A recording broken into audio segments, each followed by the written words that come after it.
बिस्मिल्लाहिर्रहमानिर्रहीम। अज़ीज़ तलबा, आज हम चैप्टर नंबर 9 की एक्सरसाइज हल करेंगे। तो चैप्टर नंबर 9 पाकिस्तान में मुआशी मनसूबाबंदी और तरक्की, इसके हवाले से बात करेंगे। हम इसके कसीर इंतखाबी सवालात के हवाले से, यानी MCQs हैं। ये टोटल चैप्टर नंबर 9 के 8 MCQs हैं। तो इन 8 MCQs को हम हल करेंगे, इसका जवाब बताएंगे। सबसे पहला MCQs है किताब के हवाले से कि कौमी मईशत और आवाम की खुशहाली के लिए मुल्की वसाइल को बेहतर तरीके से इस्तेमाल करना, ये बेसिकली बेटा मुआशी मनसूबाबंदी कहलाता है। पहले MCQs का बे ऑप्शन है मुआशी मनसूबाबंदी। जब हम MCQs नंबर 2 पे जाते हैं तो आपसे यानी MCQs नंबर 2 में ये डिस्कस करता है कि चौथा 5 साला मनसूबा कब शुरू हुआ। चौथा 5 साला मनसूबा जो है अजीज़ तलबा 1970 में शुरू हुआ। इसके साथ साथ तीसरा हमारे पास MCQs है कि ज़्यादातर खुश्क मेवाजात पाकिस्तान के किस सूबे में काश्त होते हैं। तो ज़्यादातर खुश्क मेवाजात पाकिस्तान का सूबा खैबर पख्तूनख्वा इसमें काश्त होते हैं। तो अज़ीज़ तलबा, अगला हमारे पास MCQs है कि 1993 में पाकिस्तान में कौन सा 5 साला मनसूबे का आगाज़ हुआ था, या कौन सा 5 साला मनसूबा शुरू किया गया था। तो ये याद रखें, 1993 में बेनज़ीर हुकूमत थी, तो उस दौरान ये 8वां 5 साला मनसूबा इसका आगाज़ हुआ था। तो इसके साथ साथ अज़ीज़ तलबा, अगला MCQ आपसे पूछता है कि पाकिस्तान के जितने फ़ीसद लोगों को पीने का साफ़ पानी मैसर है, तो पाकिस्तान की कुल आबादी का 60% अफराद ऐसा है जिनको पीने का साफ़ पानी नहीं मिलता। तो इसके साथ साथ यानी 40% लोगों को पीने का साफ़ पानी मैसर है, जबकि 60% लोगों को पीने का साफ़ पानी मैसर नहीं है। तो ये सवाल आपसे दोनों सूरत में कर सकता है। आपसे ये भी पूछ सकता है कि पाकिस्तान की आबादी के कितने फ़ीसद अफराद को पीने का साफ़ पानी मैसर है, तब आप 40% पे क्लिक करेंगे। अदरवाइज़ अगर आपको ये सवाल MCQ जिस अंदाज में पूछता है कि कितने फ़ीसद अफराद को पीने का साफ़ पानी मैसर नहीं है, तो 60% अफराद है। इसके साथ साथ अगला सवाल पूछता है पाकिस्तान का पहला 5 साला मनसूबा इसका आगाज़ कब हुआ। तो पाकिस्तान के पहले 5 साला मनसूबे का आगाज़ 1955 में हुआ।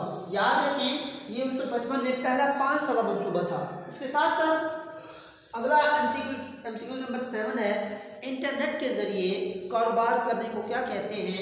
ई-कॉमर्स यानी इलेक्ट्रॉनिक कॉमर्स, जिसे हम यानी इंटरनेट के ज़रिए कारोबार करने को ई-कॉमर्स का नाम देते हैं। इसके साथ साथ लास्ट MCQ है, कहता है अशिया की तलब में इजाफे से जब चीज़ों की डिमांड बढ़ती है तो किस चीज़ में इजाफा होता है। तो डियर स्टूडेंट, उसकी कीमतें बढ़ती हैं। तो यूँ आपके यानी पहला सवाल कसीर इंतखाबी सवाल जो थे 8 MCQs हैं, 8 सवाल पूछे गए थे, उन 8 के जवाब हमने डिस्कस किए। इसके साथ साथ बात हम करते हैं एक्सरसाइज का जो दूसरा सवाल है, जिसमें वो आपसे पूछता है कि मुख्तसर सवाल के जवाब तहरीर करें। तो इसमें भी तकरीबन 8 ही यानी मुख्तसर सवाल दिए गए हैं। तो इस तरह में पहला सवाल है कि तीसरे 5 साला मनसूबे के 5 मकासद लिखें। जो तीसरा 5 साला मनसूबा जिसका आगाज़ हुआ 1965 यानी 1965 से लेकर 1970 तक हुआ, तो इसके यानी 5 मकासद में बयान करने हैं। तो प्यारे बच्चों, तीसरे 5 साला मनसूबे का जो पहला मकसद था कि कौमी पैदावार में 37% इजाफा करना था।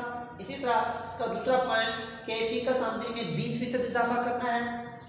तीसरा पॉइंट 55 लाख अफराद को रोज़गार की फराहमी का यकीनी बनाना, यह हुकूमत की यानी कि प्रोजेक्ट में था, 5 साल मनसूबे में था। और इसी तरह सनती तरक्की में 5% सालाना इजाफा करना और इलाकाई यानी बगावत को ख़त्म करना। जो इलाकाई दुश्मनियाँ हैं लोगों की, सियासियों की, उस सियासी पार्टियों की, उनको ख़त्म करना, ये बेसिकली तीसरे 5 साल यानी मनसूबे के 5 अहदाफ थे या मकासद थे।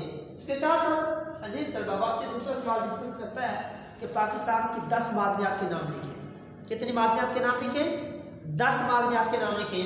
तो वो 10 मादनियात में नंबर 1 पे तांबा, 2 लोहा, तीसरी संगे मरमर, चौथे नंबर पे क्रोमाइट, 5वें नंबर पे चूने का पत्थर, 6वें नंबर पे मादनी तेल, 7वें नंबर पे जिप्सम, 8वें नंबर पे कोयला और 9वें नंबर पर कुदरती गैस और 10वें नंबर पर खाम आयल। यानी ये पाकिस्तान की 10 अहम मादनियात के नाम हैं। तो हाँ जी अजीज़ तलबा, पाकिस्तान, इसका तीसरा सवाल है, पाकिस्तान के 8 दरामदात के नाम लिखें। दरामदात वो चीज़ें होती हैं जो हम दूसरे मुल्कों से खरीदते हैं, अपने मुल्क वो चीज़ें ले आते हैं। उनमें 8 जो अहम दरामदात हैं, नंबर 1 मशीनरी, ओवरऑल मशीनरी जो होगी उसमें रेलवे मशीनरी, रेलवे के हवाले से होगी, हवाई जहाज़ों के हवाले से होगी, फैक्ट्री कारखानों की होगी, गाड़ियाँ ट्रांसपोर्ट वगैरह में जो मशीनरी या पुर्जे वगैरह उसमें वो सारी मशीनरी भी आ जाते हैं। इस तरह ट्रांसपोर्ट का सामान हो गया, खादें, अद्वियात, 5वें नंबर पर सनती खाम माल, 6वें पे केमिकल्स, 7वें पे मिट्टी का तेल, 8वें पे खाने का तेल। ये वो अहम दरामदात हैं जो पाकिस्तान दूसरे ममालिक से क्या करता है, दरामद करता है। इसके साथ साथ यानी शॉर्ट क्वेश्चन नंबर 4 है कि पाकिस्तान में सनती तरक्की की राह में हायल 5 रुकावटें तहरीर करें या 5 रुकावटें लिखें। तो अजीज तलबा, उसमें पहली रुकावट गैर मुल्की कर्जे हैं। लास्ट टाइम हमने लॉन्ग क्वेश्चन में डिस्कशन की थी, ये बेसिकली आपका लॉन्ग क्वेश्चन है, लेकिन यहाँ उसने जस्ट 5 रुकावटों को हाईलाइट किया है। तो 5 रुकावटों में गैर मुल्की कर्जे, बजट का खसारा, सरमाया की किल्लत, सियासी अदम इस्तेहकाम और जदीद टेक्नोलॉजी की कमी वगैरह है। तो इस तरह अगला 5वां हमारे पास शॉर्ट क्वेश्चन है कि भारी सनत से क्या मुराद है। तो भारी सनत से मुराद वो सनत है जो बड़े पैमाने की सनत कहलाती है। जो बड़े पैमाने की सनत को हम क्या कहते हैं, भारी सनत कहते हैं। उनमें डेढ़ स्टूडेंट ऑटोमोबाइल इंडस्ट्री होगी, ठीक है ना, पेट्रोलियम की मसनूआत, पेट्रोलियम होगी, सीमेंट की इंडस्ट्री होगी, खादें होगी, चीनी होगी, टेक्सटाइल वगैरह और भी बहुत सी, यानी कि ये बड़े पैमाने की सनत पाकिस्तान में कहलाती है। इसके साथ साथ छठा मुख्तसर से सवाल है कि मुआशी मनसूबाबंदी की तहरीर करें तो या तारीफ कीजिए। तो अजीज तलबा, मुआशी मनसूबाबंदी से मुराद यही है कि कौमी मुईशत और आवाम की खुशहाली के लिए, ठीक है ना, वसाइल को बेहतर तरीके से इस्तेमाल करना, ये बेसिकली मुआशी मनसूबाबंदी कहलाता है। तो इस तरह अगला 7वां क्वेश्चन था, ज़री बैंक बनाने का मकसद क्या है। देखिए, ज़री बैंक बनाने का मकसद ज़राअत के शोबे में तरक्की करना था। तो ये ज़री बैंक बनाने का सबसे अवलीन मकसद किसानों को आसान शराइत पर, ठीक है ना, तवील और कलील दोनों मुद्दत के हवाले से कर्ज़ों की फराहमी थी, ताकि किसान जो है वो उम्दा खाद, बीज, अद्वियात वगैरह का इस्तेमाल कर, ठीक है ना, अपनी फसल को बढ़ा सके और जदीद मशीनरी जो है उसका इस्तेमाल करें ताकि हमारे ज़री शोबे में ज़्यादा से ज़्यादा तरक्की हो। इसी हवाले से ज़री बैंक बनाने का मकसद ये था। अब इसका अगला पॉइंट है, अदायगी का तवाज़ुन कैसे दुरुस्त किया जा सकता है। तो अदायगी के तवाज़ुन से मुराद हमारी दरामदात और बरामदात हैं।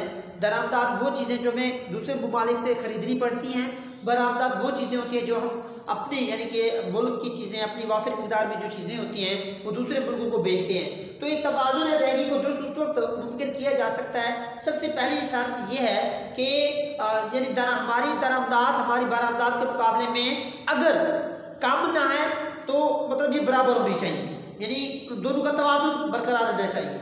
अगर तवाज़ुन बरकरार नहीं रह सकता, ठीक है ना, तो देखिए जब हमारी बरामदात बढ़ती हैं, दरामदात कम होती हैं, तो साफ ज़ाहिर मुल्क मुआशी तरक्की की तरफ गामज़न होगा। और ऐसा तब मुमकिन होगा जब हमारी दरामदात बरामदात की क्या होंगी, बिल्कुल इक्वल होगी। तो अजीज़ तलबा, चैप्टर नंबर 9 की एक्सरसाइज हमने डिस्कस की। लॉन्ग क्वेश्चन इसके जो थे वो हमने फर्दर तमाम लॉन्ग क्वेश्चन डिस्कस किए थे। तो इस हवाले से अगर किसी बच्चे का कोई सवाल हो, इवन के पूरे चैप्टर के मुतालिक कोई सवाल हो तो आप ज़रूर डिस्कस कर सकते हैं। इंशाल्लाह आपको उसका जवाब ज़रूर मिलेगा। मैं उम्मीद करता हूँ कि आप इसको अच्छे तरीके से तैयार करेंगे। बहुत